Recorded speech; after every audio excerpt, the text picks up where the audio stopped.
এই মিটিংটার কথা মনে আছে, যেখানে ডোনাল্ড ট্রাম্প মাঝখানে বসে আছে আর একদিকে আজারবাইজানের প্রেসিডেন্ট আর অন্যদিকে আর্মেনিয়ার প্রধানমন্ত্রী বসে আছে। এটা এমন একটা দৃশ্য ছিল যেখানে ডোনাল্ড ট্রাম্প পুরো পৃথিবীকে চমকে দিয়েছিল এই দুই দেশকে একসাথে বসিয়ে একটা শান্তি চুক্তি করিয়ে দিয়ে। কিন্তু একটা কথা তো আছেই, আমেরিকা কখনো ফ্রিতে কিছু করে না। আমেরিকা যদি কিছু করে তার পেছনে অবশ্যই বড় কারণ থাকে। ইউএসের এজেন্ডা সবসময় পরিষ্কার থাকে, আর সেটা এখন ধীরে ধীরে সামনে আসতে শুরু করেছে। এখন এমন অবস্থায় কি দেখা গেল? সম্প্রতি একটা মিটিং হয়েছে প্রেসিডেন্ট ভ্লাদিমির পুতিন আর আর্মেনিয়ার প্রধানমন্ত্রীর মধ্যে, আর এই মিটিংটা খুবই ইন্টারেস্টিং ছিল। দুজনেই একে অপরকে একটু হুমকি আর একটু খোঁচা দেওয়ার চেষ্টা করেছে, যেখানে পুতিন আর্মেনিয়াকে একটা আল্টিমেটাম দিয়েছে, আর এই আল্টিমেটামটা বেশ বিপজ্জনক। কিন্তু আর্মেনিয়াকে যে আল্টিমেটাম দেওয়া হয়েছে তার প্রভাব ভারতের ওপরও পড়বে। কেন এমনটা হবে? ভারতের একটা বড় প্ল্যানের ওপর এর সরাসরি প্রভাব পড়ছে। কি সেই বিষয়? জিওপলিটিক্সে অনেক কিছু চলছে, সব সময়ের মতো জানতে পারবেন অনেক কিছু। এই যে দৃশ্যটা আপনাদের নিশ্চয়ই মনে আছে, আর এই ভিডিওতে আমি চাই আপনি একটু শুনুন। Again, great leadership, Thailand and Cambodia, and before it got started beyond that first couple of days, we stopped the war, and they've had wars periodically, for as much as you two have had long-term wars, and we got it stopped, and the two, again, I find in all cases, they're great leaders. If they didn't agree, I would say they're lousy leaders, to be honest with you, but they... Trump পুরো পৃথিবীকে চমকে দিয়ে বলেছিল 40 বছর ধরে চলা এই যুদ্ধটা সে থামিয়ে দিয়েছে, আর এখন শান্তির কথা হচ্ছে। আজারবাইজান এখানে সাইন করে দিয়েছে, আর্মেনিয়াও সাইন করেছে, একটা শান্তি চুক্তি হয়ে গেছে। কিন্তু এই শান্তি চুক্তির আসল উদ্দেশ্য কী ছিল? আর্মেনিয়া আর আজারবাইজানের মধ্যে এমনি এমনি আমেরিকা আসেনি। প্রথম কথা হলো, আর্মেনিয়া আগে CSTO এর সদস্য ছিল, মানে রাশিয়ার সিকিউরিটি জোটের অংশ ছিল। এই দেশগুলো আসলে রাশিয়া থেকেই আলাদা হয়ে তৈরি হয়েছে, মানে সোভিয়েত ইউনিয়ন ভেঙে আজারবাইজান আর আর্মেনিয়া তৈরি হয়েছে। আর্মেনিয়া আর রাশিয়ার মধ্যে CSTO এর একটা চুক্তি ছিল, আর যখন আজারবাইজান আক্রমণ করেছিল তখন আর্মেনিয়া রাশিয়ার কাছে সাহায্য চেয়েছিল। আর সেই সময় রাশিয়া, যার আজারবাইজানের সাথেও ভালো সম্পর্ক ছিল, তারা আর্মেনিয়াকে বলে দেয়, দেখো, এটা মূল ভূখণ্ড না, তাই আমরা এই ব্যাপারে আন্তর্জাতিক আইনের দিকেই থাকব। এতে আজারবাইজানের বড় সুবিধা হয়ে যায়। আর্মেনিয়া তখন খুব অপমানিত বোধ করে, আর তাদের প্রেসিডেন্টও খুব অপমানিত বোধ করে যে এমনটা হয়ে গেল। শেষ পর্যন্ত আমরা একটা অনেক বড় এলাকা হারিয়ে ফেললাম, আর সেটা দখল করে নেয় আজারবাইজান। আর্মেনিয়া এই পুরো ঘটনার জন্য রাশিয়াকেই দায়ী মনে করে, কারণ রাশিয়া তাদের সাহায্য করেনি। এরপর আর্মেনিয়া ঘোষণা করে দেয় যে আমরা আর CSTO এর সদস্য থাকব না। এখানেও রাশিয়া প্রথমে খুব বেশি রিয়্যাক্ট করেনি, বরং আর্মেনিয়া আর আজারবাইজানের মাঝে শান্তিরক্ষা বাহিনী মোতায়েন করে দেয়। কিন্তু এরপর ধীরে ধীরে আমেরিকা আর আরও কিছু দেশের এন্ট্রি শুরু হয়।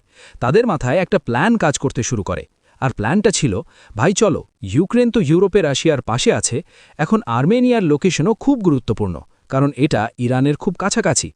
ট্রাম্প এই শান্তি চুক্তি করিয়ে দেয়, আর তারপরে আর্মেনিয়া আর আজারবাইজান দুটো দেশই গ্লোবাল পিস প্ল্যাটফর্মে দেখা যেতে শুরু করে। এরপরে রাশিয়া ধীরে ধীরে বুঝতে শুরু করে আসল ব্যাপারটা, আর হঠাৎ করে ট্রাম্প একটা নতুন ঘোষণা করে। ট্রাম্প বলে একটা নতুন রুট তৈরি হবে, ট্রাম্প রুট। আর এই রুটে আজারবাইজান আর আর্মেনিয়া দুজনেই সাইন করে দেয়।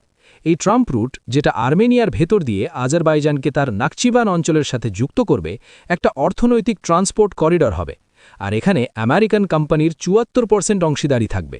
এখন যখন এটা পরিষ্কার হতে লাগলো যে ট্রাম্প শুধু শান্তি না, একটা করিডরের প্ল্যানও করছে, তখন রাশিয়া বুঝতে শুরু করল এখানে আসল খেলা অন্য কিছু। এখন প্রেসিডেন্ট পুতিন এই মিটিংয়ে এমন একটা মুহূর্ত এলো যখন প্রেসিডেন্ট পুতিন হুমকি দেওয়ার পর্যায়ে চলে এলেন। আসলে পুতিন এদের বোঝায়, দেখো, যদি তোমরা ইউরোপিয়ান ইউনিয়নে যোগ দেওয়ার চেষ্টা করো তাহলে সেটা করো না।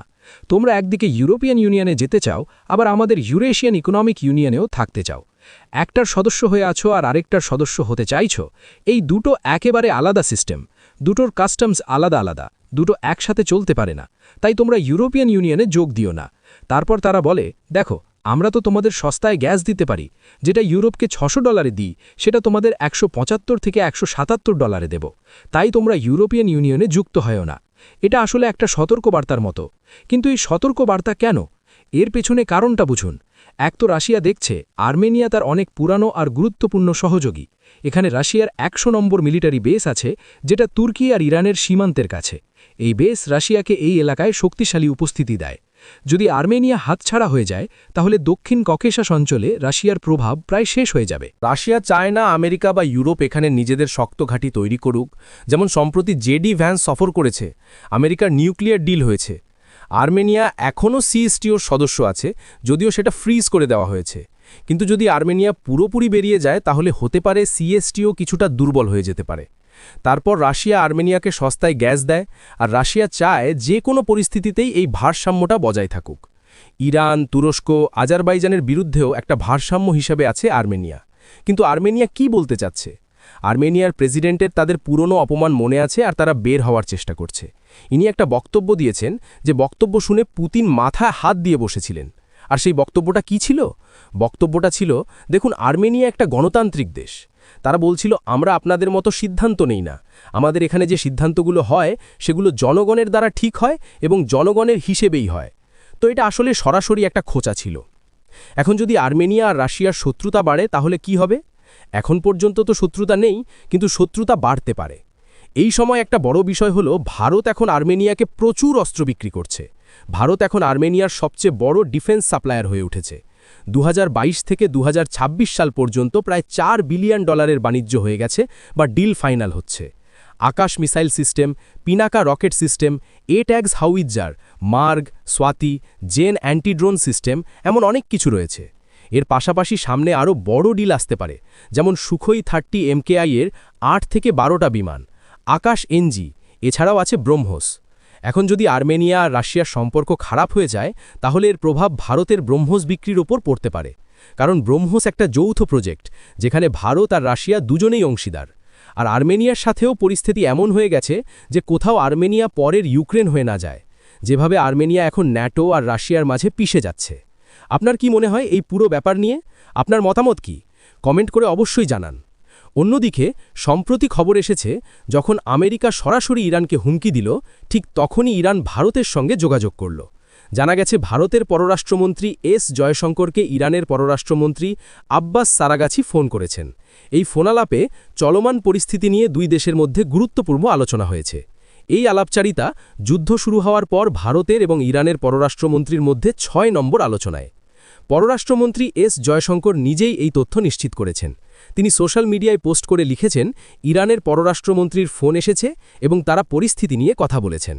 ভারতের ইরান দূতাবাসও এই আলাপচারিতার তথ্য নিশ্চিত করেছে এবং জানিয়েছে, শুধু দুই দেশের সম্পর্ক নয়, আঞ্চলিক এবং আন্তর্জাতিক পরিস্থিতি নিয়েও বিস্তারিত আলোচনা হয়েছে। সবচেয়ে গুরুত্বপূর্ণ বিষয় হল এই আলাপচারিতার সময়।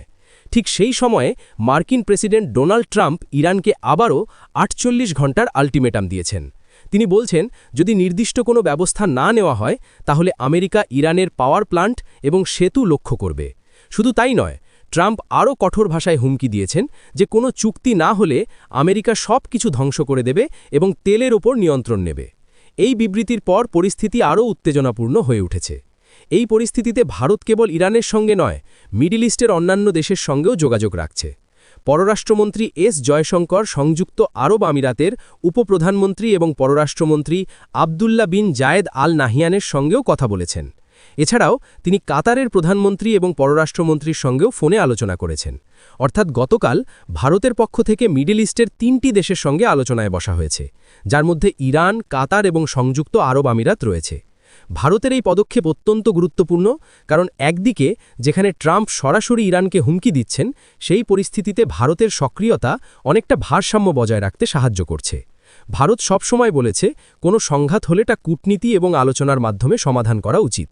তাই ভারতের এই পদক্ষেপ দেখাচ্ছে যে দেশটি পরিস্থিতি শান্তিপূর্ণভাবে নিয়ন্ত্রণ করতে চাইছে। এদিকে 28শে ফেব্রুয়ারি থেকে যখন আমেরিকা আর ইসরায়েল ইরানের ওপর হামলা শুরু করেছে, পরিস্থিতি ক্রমেই উত্তপ্ত হয়েছে। এই সংঘাত শুধু মিডল ইস্টেই সীমাবদ্ধ নেই, বৈশ্বিক তেল বাজার এবং অর্থনীতিতেও এর প্রভাব পড়েছে। ভারত যেমন একটা বড় তেল আমদানিকারক দেশ, তার জন্য এই পরিস্থিতি যথেষ্ট গুরুত্বপূর্ণ। তাই ভারত সবসময় শান্তিপূর্ণ আলোচনা এবং কূটনীতি দিয়ে সমস্যার সমাধান চাইছে।